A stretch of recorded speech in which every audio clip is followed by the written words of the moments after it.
Afternoon all. Sometimes videos on this channel are prompted by various sources, sometimes interesting photos. I think, what is the game associated with a photo? Or sometimes game requests, or sometimes games in the news.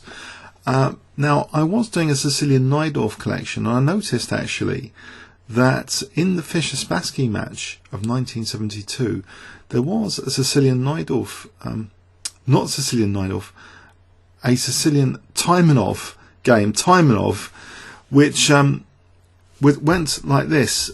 So it was the last game of the match after a string of draws. The Sicilian Taimanov is after e4 c5, knight f3. Black does not play the most popular move d6, but rather e6.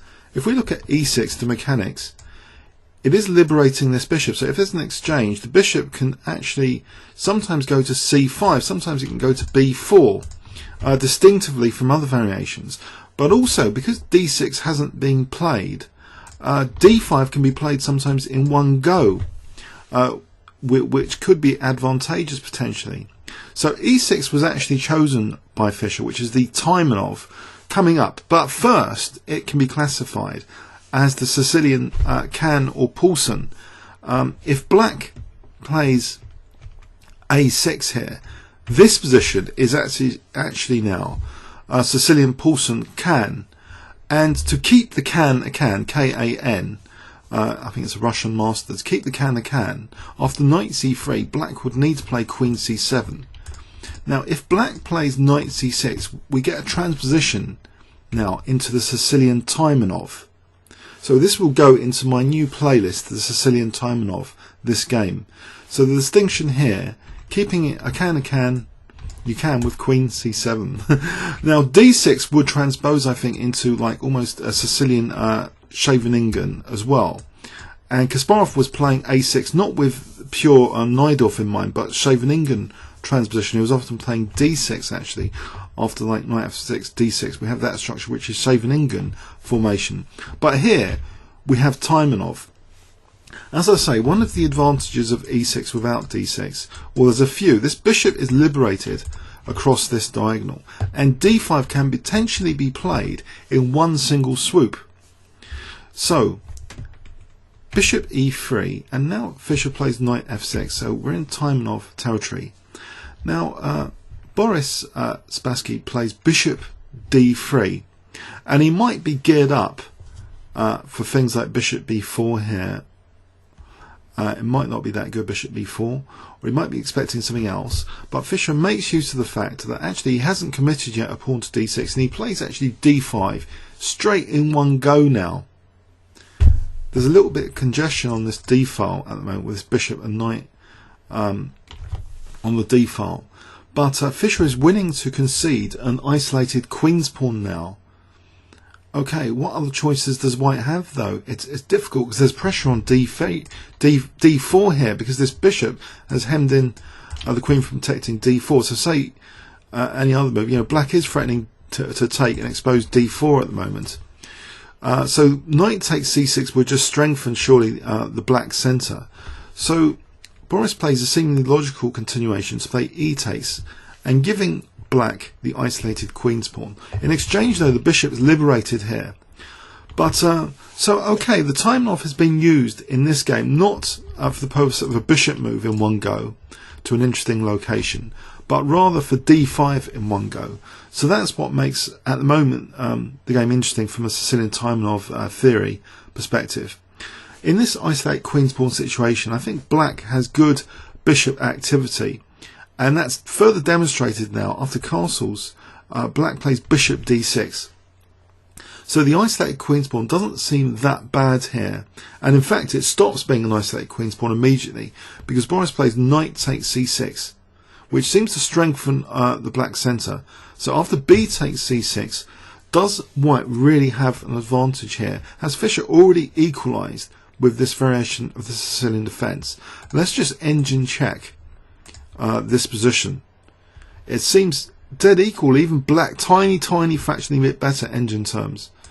So that's pretty amazing with black, and at move 10 to have equalised. So bishop d4 now was played.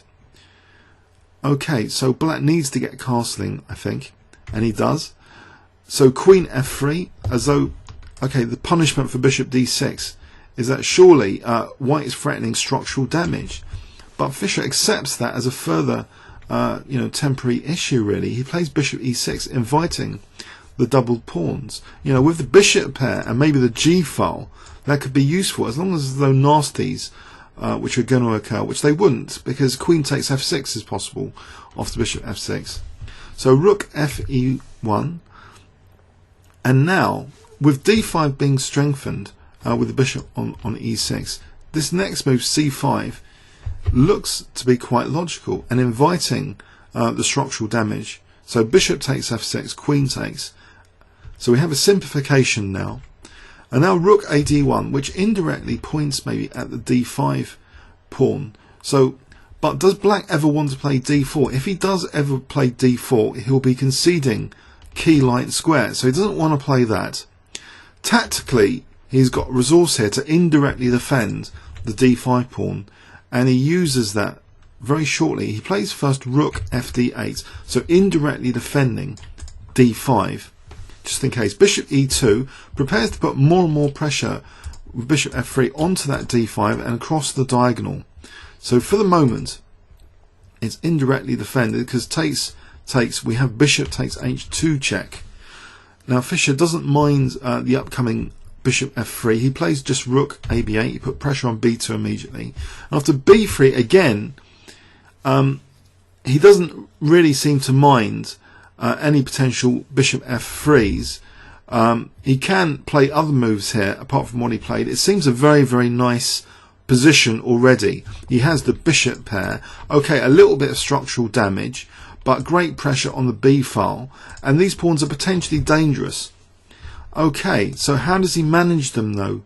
d4 I think is actually a strategic mistake, and also a6 is under fire here. So the next move ticks a few boxes actually. It protects that a6 pawn, and it also sort of liberates this bishop. He plays the move c4, so he's liberating the bishop, also threatening it, seeing bishop b4. Very, very nasty idea that, because how would that actually be defended? So it seems c4 is a powerful move. Let's just engine check this position. What other alternatives were there? Bishop e5 is also attractive, but not as strong. The engine really likes c4.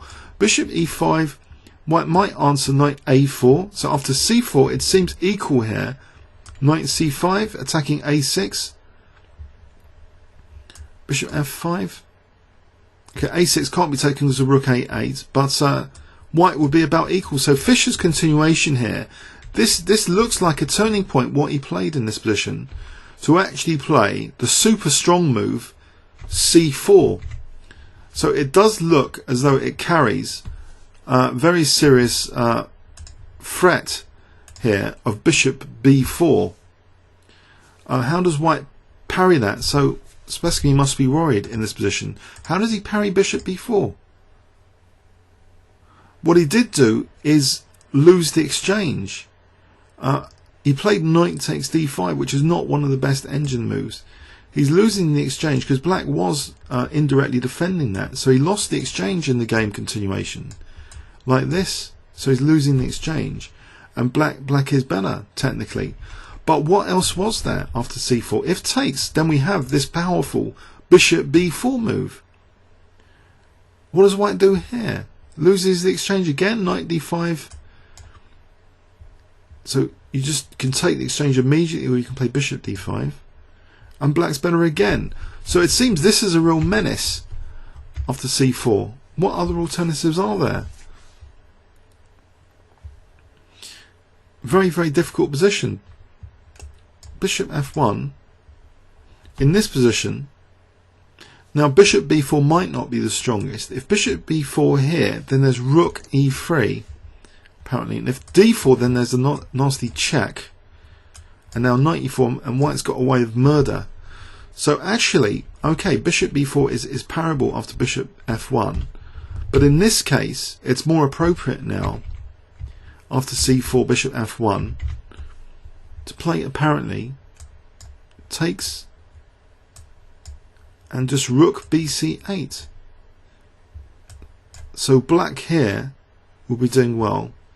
Bishop b4 is still useful here. Different kind of idea of rook c2. So there's strong infiltration into the white position. The check is relatively harmless. King f8 might be stronger, or king h8, doesn't matter. So losing a6 here. Rook takes a2.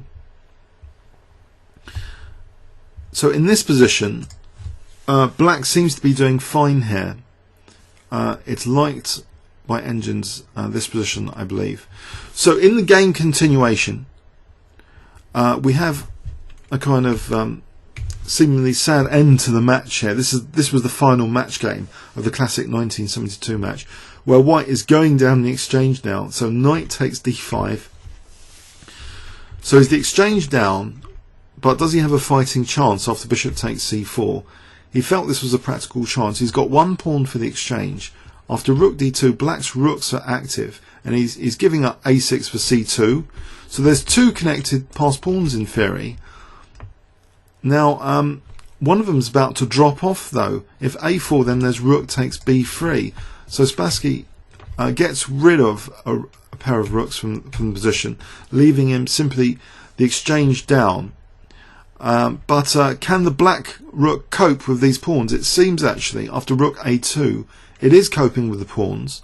And now the king comes towards the centre. f5 is a very, very clever move here to undouble the pawns and give the black king f6. So temporary pawn sacks. Or is it? It's not giving the king f6 because then the bishop's on f7. No, the idea here was to double the white pawns. And basically, well, black's got an outside pass pawn here and now plays f6. So with this outside pass pawn, the king can continue getting to a useful square potentially. But for the moment, it seems okay. What is black doing for the moment? He gets the king to that important square. Now very aggressive, king f4. So he's got the outside pass pawn. The rook is holding these two pawns. So rook b1 now. Rook b2.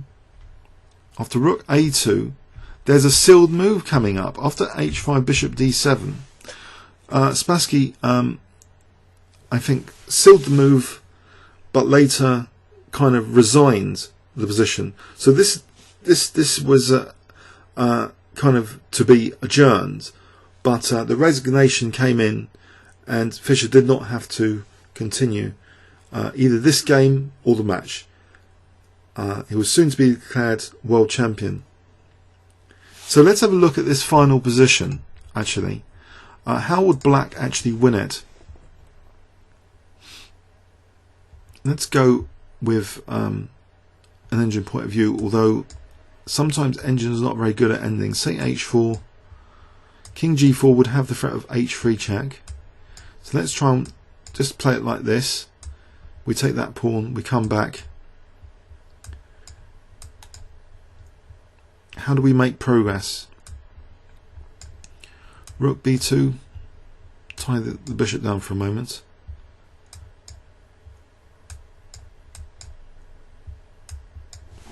Okay, where is the progress to be made? If we look at this position, we can end up going in circles, so let's give the engine a lot more time to think about this position, as well as think about it ourselves. Can the king, for example, march over here? I doubt it, because you don't want to take there, because white's got a winning pawn. You don't want to give up the rook like for the exchange there. So how is white losing this? So we're giving it depth 23. It's not so easy, this position. Have we already gone wrong, in fact? What would be the winning route?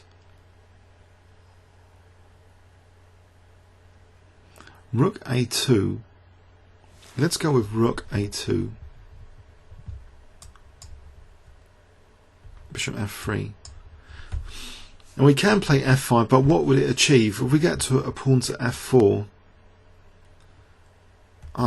suddenly a spark has occurred there of +2 after f5. If we just look at this, f5 bishop b7, rook b2, bishop d5, rook d2, where is the progress being made? Well, let's pursue that anyway. So the bishop's just reverberating.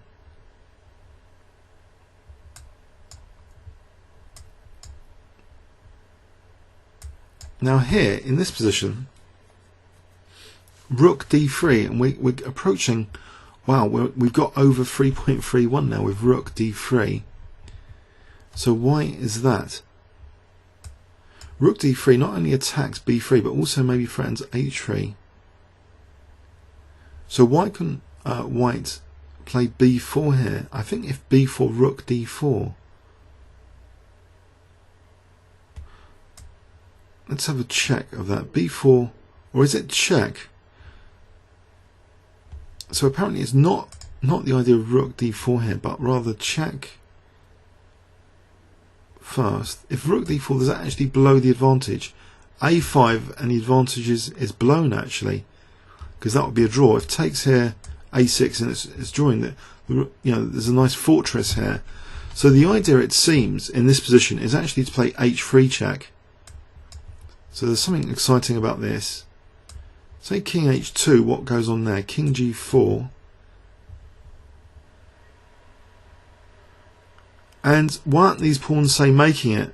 Say rook d2, and that's trouble. Rook d1, rook f1, and that's big trouble now. Say check here, and it doesn't matter about these pawns now, because the king and the rook are coordinating, and the pawn. So that's the coordination to be avoided. Okay, so that's why this position is now tricky after rook d3 and this h3 check idea, if this is allowed. So in this position, instead of b5, well, the other things fell. f3, king h4. I think again we're going to get this coordination basically of the rook and the king. So this outside h pawn is winning, it seems, in this continuation. If we go back, so bishop d5, so the winning technique seems to be, I don't know why f5 is so pivotal in this. Maybe it stops the use of the bishop for e4. So if the bishop can't go back to e4, that means in this position that rook d3 then supports h3 check, and this pawn is made more dangerous. So this f5 seems to be an important ingredient here in stopping the use of bishop e4. So rook d3, it looks as though, this was almost dangerous with these pawns. a5 here, let's have this as another example. So if takes, this is actually, I think, possible here, or is it? The bishop's kind of overloaded. King comes in for coordination. Check. Rook a2. And that's devastation, because it seems f2 is going to drop in this position, and then the rook can come back while it'll be making further progress. So the important ingredient was to play f5, it seems. This would have all been seen by the Russians, surely. That's why Spassky resigned. He felt it was hopeless, the exchange down. But even with the two connected passed pawns, the rook's fairly nifty, it seems, especially after this f5 idea. So it seems this idea of prompting, allowing after rook d3, white to have the move, it's winning because it's supporting h3. So let's go now with just to revise this. If f3, which was apparently the strongest move technically, does white survive here for a little bit longer? Okay, so the f3 move is causing a concern now for how we can clearly see a win in this position.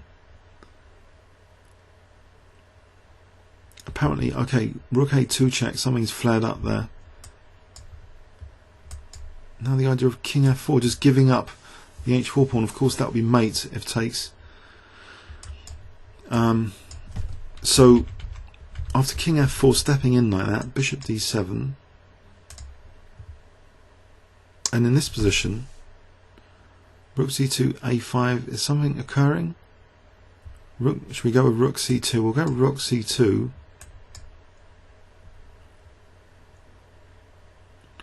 Now rook c5 or rook c6.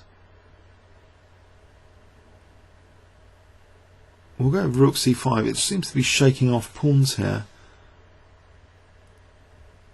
What is going on with king takes h4 in this position?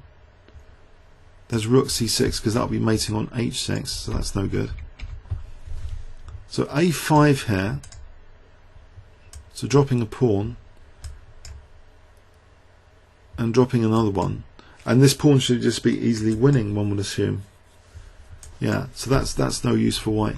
So it seems if we go back to the sealed move, let's go back to the sealed move with bishop d7. So here, I think it was here that Spassky resigned without resumption of this game. Let's go back in overview and summary of this game. So a Sicilian which started off as the Khan, but now because of knight c6 we have actually Sicilian Taimanov. And pedantically I've pointed this out just earlier at ChessGames.com because the game for this has actually Sicilian Porcelain Khan on the stamp, but they have the correct ECO code which points to Sicilian Taimanov. So Taimanov transposition, and the big thing about the Taimanov, well, there's two things. The bishop can sometimes go to c5 or b4 in one go, but also because d6 hasn't been played like traditional more common Najdorf, d5 can be played in one go, and it was. So after bishop e3 there's a little bit of congestion on the d file, and black makes d4 a focal point by playing d5. So he accepts an isolated queen's pawn, but he seems actually to have completely equalised after the immediate bishop d6. This is an uncommon move usually in the Sicilian for bishop d6 in one go, but because of white's setup with the bishop on e3 there's no nasty checks to deal with, so it's kind of afforded by the position. White's sort of threatening for bishop f6 and structural damage can be largely ignored, like in this game. Black just collects the bishop pair, so he's comfortably equalised. But a very, very key move coming up is this c4, which really celebrates the dark square bishop without any counterpart. This bishop b4 is an incredibly powerful threat to try and parry. So Spassky Boris goes down the exchange, and the ending, he basically, looking at this overnight, he had enough of this game and conceded the match. But one other clever thing here after g4 was basically f5, so it gave black an outside pass pawn. It's doubling white's pawn, so it's not really giving white an extra pawn. Now king f6, the king, that would be silly because the king would be tied down to f7 with that bishop. So I think f6, getting the pawns off the glare of the bishop, creating that pure outside pass pawn scenario, getting the king in more aggressively. And it's here after bishop d7 that Spassky resigned after the sealed move was played. So I hope you enjoyed that. I hope there's some insights there which you might not have originally got from other annotations of this classic game, especially in that endgame, how this outside pass pawn and how the rook d3 proves to be winning for black in the variations. Okay, comments or questions on YouTube? Thanks very much.